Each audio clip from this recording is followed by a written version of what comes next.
प्रिय विद्यार्थियों, नमस्कार। आज की कक्षा में हम व्यष्टि अर्थशास्त्र एक परिचय नामक पुस्तक के इकाई 1 के अध्याय 1 के भाग 2 अर्थात यह दूसरा वीडियो है। इसमें हम अर्थव्यवस्था का अर्थ, अर्थव्यवस्था के प्रकार, अर्थव्यवस्था की केंद्रीय समस्याएं, सकारात्मक एवं आदर्शात्मक अर्थशास्त्र, उत्पादन संभावना वक्र एवं अवसर लागत के बारे में पढ़ेंगे। सबसे पहले हम पढ़ेंगे अर्थव्यवस्था का अर्थ।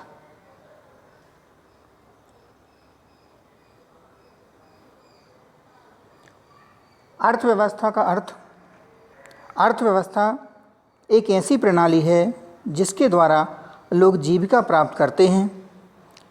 इसमें समाज की उन सभी गतिविधियों को शामिल किया जाता है जिसमें गृहस्थ, परिवार और सरकार उत्पादन, विनिमय एवं उपभोग के कार्य करती है।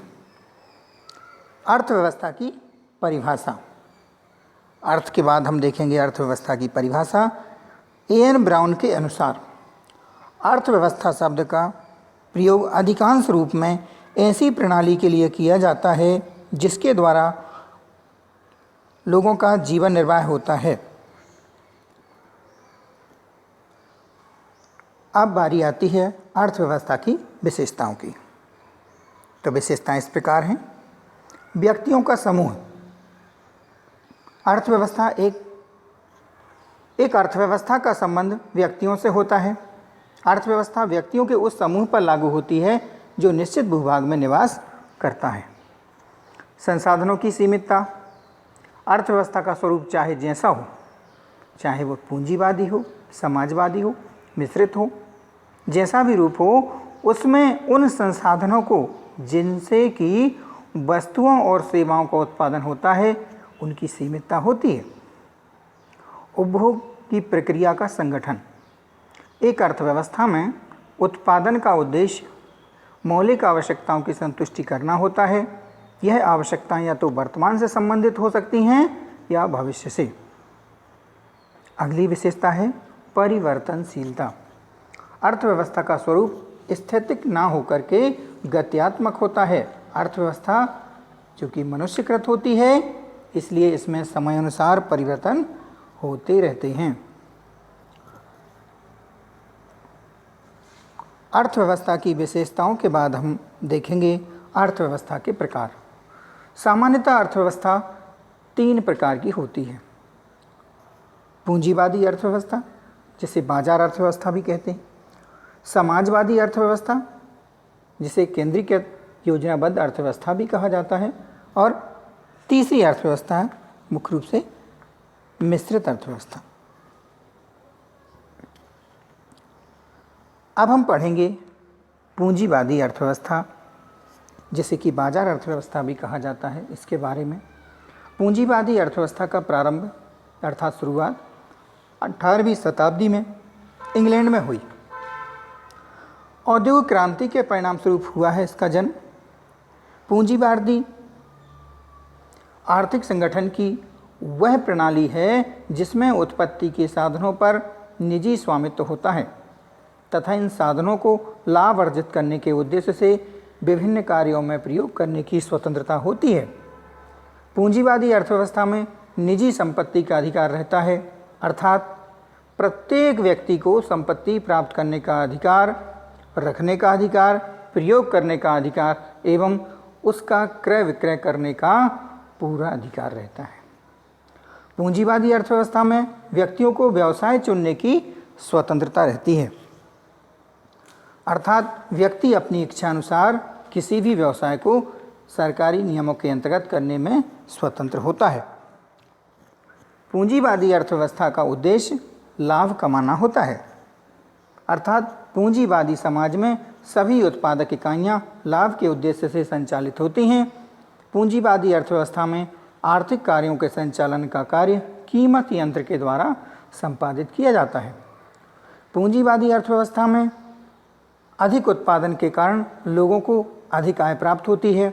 व्यक्तियों को सस्ती कीमतों पर वस्तुएं मिल जाती हैं, जिससे व्यक्तियों का जीवन स्तर ऊंचा हो जाता है। अर्थव्यवस्था में वर्ग संघर्ष की स्थिति निर्मित होती है, क्योंकि आर्थिक असमानताओं के कारण गरीब अमीर, श्रमिक पूंजीपति वर्गों में विभाजित हो जाता है। पूंजीवाद में व्यापार चक्र उत्पन्न होते हैं, कभी कभी मुद्रास्फीति तो कभी आर्थिक मंदी की स्थिति आ जाती है। पूंजीवादी अर्थव्यवस्था के बाद हम देखेंगे समाजवादी अर्थव्यवस्था। समाजवादी अर्थव्यवस्था, जिसे हम केंद्रीकृत योजनाबद्ध अर्थव्यवस्था भी कहते हैं, ऐतिहासिक विकास क्रम में समाजवादी अर्थव्यवस्था का स्थान पूंजीवाद के बाद आता है। सर्वप्रथम रूस में 1917 में सन 1917 में क्रांति के बाद इस अर्थव्यवस्था को अपनाया गया। समाजवादी अर्थव्यवस्था में उत्पादन के साधनों पर सामाजिक स्वामित्व होता है। उत्पादन तथा वितरण का निर्णय सरकार के द्वारा किया जाता है। समाजवादी अर्थव्यवस्था में आर्थिक नियोजन पाया जाता है। समाजवाद में धन का वितरण बहुत अधिक समान होता है। समाजवाद में उत्पादन के साधनों तथा उत्पादन पर सरकार का स्वामित्व होता है, जिसके कारण समाज पूंजीपति और श्रमिक वर्ग में विभाजित नहीं हो पाता है। इस अर्थव्यवस्था में श्रमिकों का शोषण नहीं हो पाता है। उपभोक्ताओं को भी जीवन की सभी उपयोगी वस्तुएं प्राप्त हो जाती हैं। इस अर्थव्यवस्था का उद्देश्य समाज कल्याण रहता है।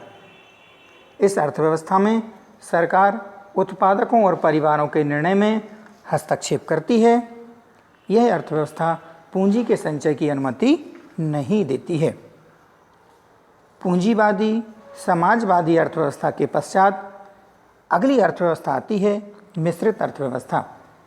आधुनिक समय में एक नई अर्थव्यवस्था का विकास हुआ है, जो मिश्रित अर्थव्यवस्था के नाम से जानी जाती है। भारत और अन्य विकासशील अर्थव्यवस्थाओं ने, अर्थात भारत और अन्य विकासशील देशों ने इस प्रणाली को अपनाया है। मिश्रित अर्थव्यवस्था के अंतर्गत पूंजीवाद एवं समाजवाद दोनों के दोषों को दूर करने का प्रयत्न करके इन दोनों के बीच के रास्ते को अपनाया जाता है। वास्तव में मिश्रित अर्थव्यवस्था एक ऐसी प्रणाली होती है जिसमें निजी तथा सार्वजनिक क्षेत्र दोनों का सह अस्तित्व होता है। दोनों के कार्य करने के क्षेत्र निर्धारित कर दिए जाते हैं और दोनों की कार्य प्रणाली इस प्रकार की होती है जिससे देश के सभी वर्गों के आर्थिक कल्याण में वृद्धि हो तथा आर्थिक विकास की गति तेज हो जाए। मिश्रित अर्थव्यवस्था में आर्थिक नियोजन को अपनाया जाता है। व्यक्तियों को पूर्ण रूप से राजनीतिक एवं आर्थिक स्वतंत्रता प्राप्त होती है।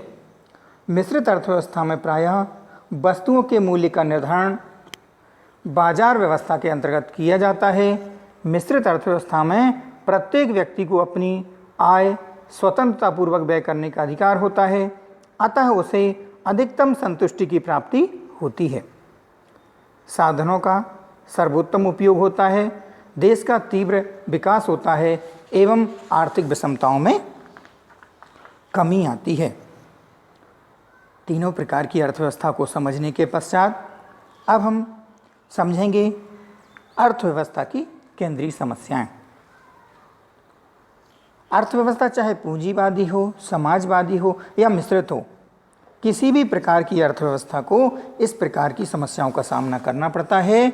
उन समस्याओं में सबसे पहली समस्या आती है कि क्या उत्पादन किया जाए। प्रत्येक अर्थव्यवस्था को चुनाव करना पड़ता है, यानी कि चयन करना पड़ता है कि वह अपने सीमित संसाधनों से किन किन वस्तुओं का कितनी मात्रा में उत्पादन करे। चूँकि एक वस्तु का अधिक उत्पादन सामान्यतः दूसरी वस्तु के उत्पादन को कम कर देता है। अर्थव्यवस्था को यह निर्धारित करना होता है कि इन वस्तुओं को कितनी मात्राओं में उत्पादित किया जाए ताकि समाज को अधिकतम संतुष्टि की प्राप्ति हो सके। पूंजीवादी अर्थव्यवस्था में यह बात कीमत प्रणाली के द्वारा एवं समाजवाद में सरकारी आदेश के द्वारा निर्धारित होती है। अगली समस्या आती है कैसे उत्पादन किया जाए। यह समस्या उत्पादन की जाने वाली वस्तुओं के उत्पादन में प्रयुक्त तकनीक के चयन की समस्या है। एक वस्तु का उत्पादन विभिन्न तकनीकों से किया जा सकता है। सामान्य तौर पर तकनीक को दो भागों में विभाजित किया जा सकता है, दो वर्गों में बांट सकते हैं। पहली है श्रम प्रधान तकनीक और दूसरी पूंजी प्रधान तकनीक। श्रम प्रधान तकनीक में श्रम अधिक और पूंजी का कम प्रयोग किया जाता है, जबकि पूंजी प्रधान तकनीक में पूंजी की मात्रा अधिक होती है और श्रम को कम मात्रा में प्रयोग किया जाता है। अगली केंद्रीय समस्या जो है अर्थव्यवस्था की, वह है उत्पादन किसके लिए किया जाए। यह समस्या वर्ग के लोगों के चयन से संबंधित है। एक अर्थव्यवस्था में विभिन्न वर्ग के लोग जैसे गरीब, अमीर, ये सभी रहते हैं, जिनकी क्रय शक्ति भी अलग अलग होती है, जिनके बीच आय का वितरण किया जाना होता है, यानी बंटवारा किया जाना होता है। दूसरे शब्दों में यह समस्या उत्पादन के साधनों के वितरण से संबंधित है, जो कि उत्पादन प्रक्रिया में योगदान देते हैं। यह साधन हैं भूमि है, पूंजी, श्रम, साहस और संगठन। अर्थव्यवस्था में उत्पादित वस्तुओं की कितनी मात्रा किसे प्राप्त होगी, किसको अधिक प्राप्त होगी, किसको कम प्राप्त होगी, यह किसी भी अर्थव्यवस्था की केंद्रीय समस्या रहती है, चाहे वो पूंजीवादी हो, समाजवादी हो या मिश्रित अर्थव्यवस्था हो। अर्थव्यवस्था की केंद्रीय समस्याएं हम समझ चुके हैं। इसके पश्चात हम अर्थशास्त्र के अगले भाग अर्थात कि आदर्शात्मक अर्थशास्त्र के बारे में पढ़ेंगे। आदर्शात्मक अर्थशास्त्र का संबंध क्या होना चाहिए से है, अर्थात इसमें इस बात का विश्लेषण किया जाता है कि क्रियाविधि क्या होनी चाहिए। इस प्रकार आदर्शात्मक अर्थशास्त्र आर्थिक क्रियाओं की अच्छाई या अनुकूलता, प्रतिकूलता का विश्लेषण करता है, यानी अच्छाई बुराई बताता है, अनुकूलता प्रतिकूलता बताता है तथा इसके औचित्य के बारे में बताता है। एक उदाहरण स्वरूप हम देखें कि जब हम कहते हैं कि सिगरेट और शराब की मांग कम करने के लिए उनके ऊपर कर की दर बढ़ा देना चाहिए, तो यह एक आदर्श आर्थिक विश्लेषण है। आदर्शात्मक अर्थशास्त्र के पश्चात अब हम दूसरा इसका रूप देखेंगे, सकारात्मक अर्थशास्त्र। सकारात्मक अर्थशास्त्र किसी आर्थिक समस्या की वास्तविक स्थिति अर्थात क्रियाविधि किस प्रकार का काम करती है को व्यक्त करता है, परंतु इस समस्या के हल हेतु कोई परामर्श प्रस्तुत नहीं करता है, अर्थात वह केवल समस्या के कारण और परिणाम के मध्य संबंध की स्थापना तो करता है। अन्य शब्दों में इसका संबंध केवल क्या है से है, अर्थात यह केवल यह बताता है कि वस्तु स्थिति क्या है।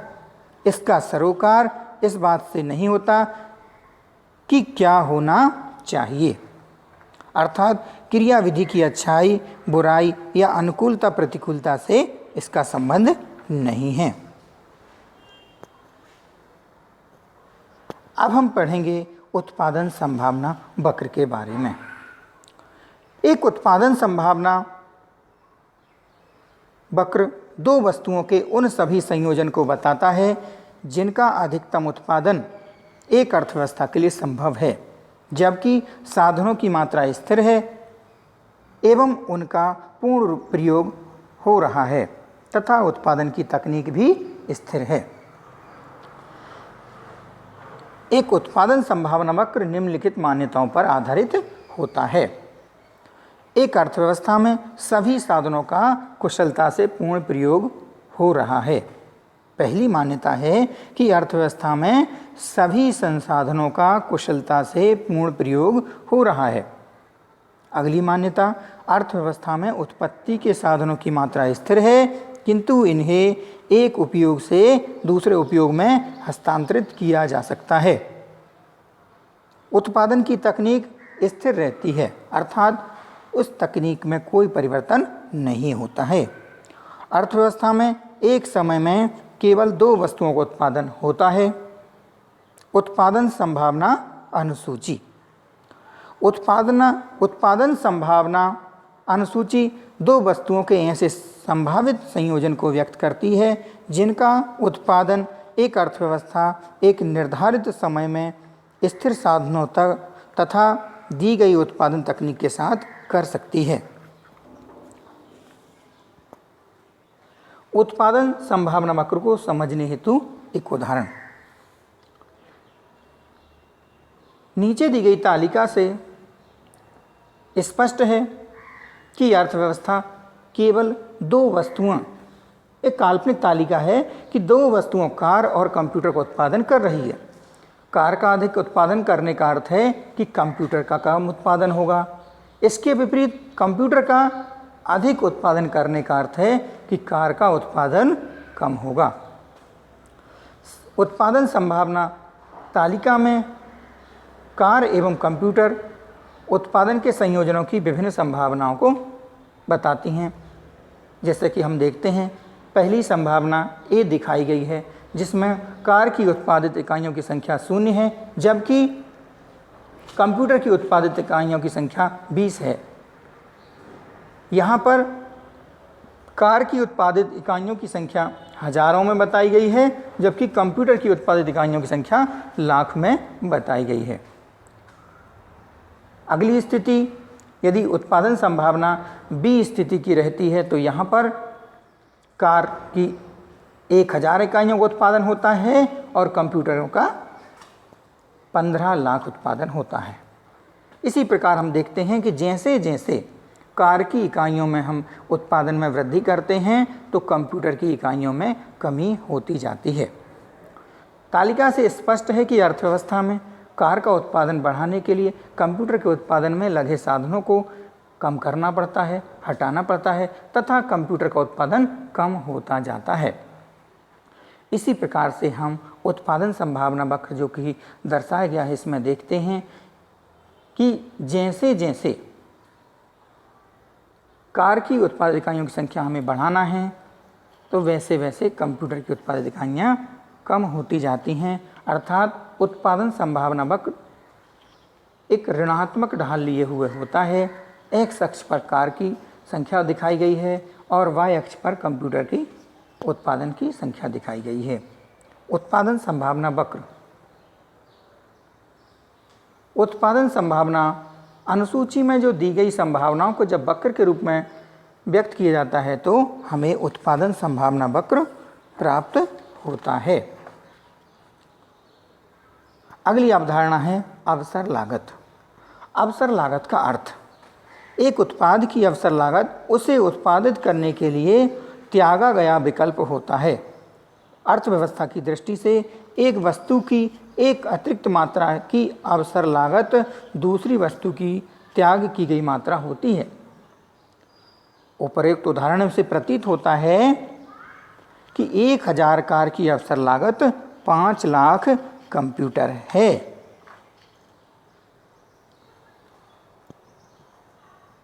प्रिय विद्यार्थियों, आज की कक्षा में, आज के वीडियो में हमने इन बातों को सीखा। उनमें अर्थव्यवस्था का अर्थ, अर्थव्यवस्था के प्रकार, अर्थव्यवस्था की केंद्रीय समस्याएं, सकारात्मक एवं आदर्शात्मक अर्थशास्त्र और इसके बाद हमने देखा उत्पादन संभावना वक्र एवं अवसर लागत के बारे में समझा, जाना और पढ़ा। आज के वीडियो में इतना ही।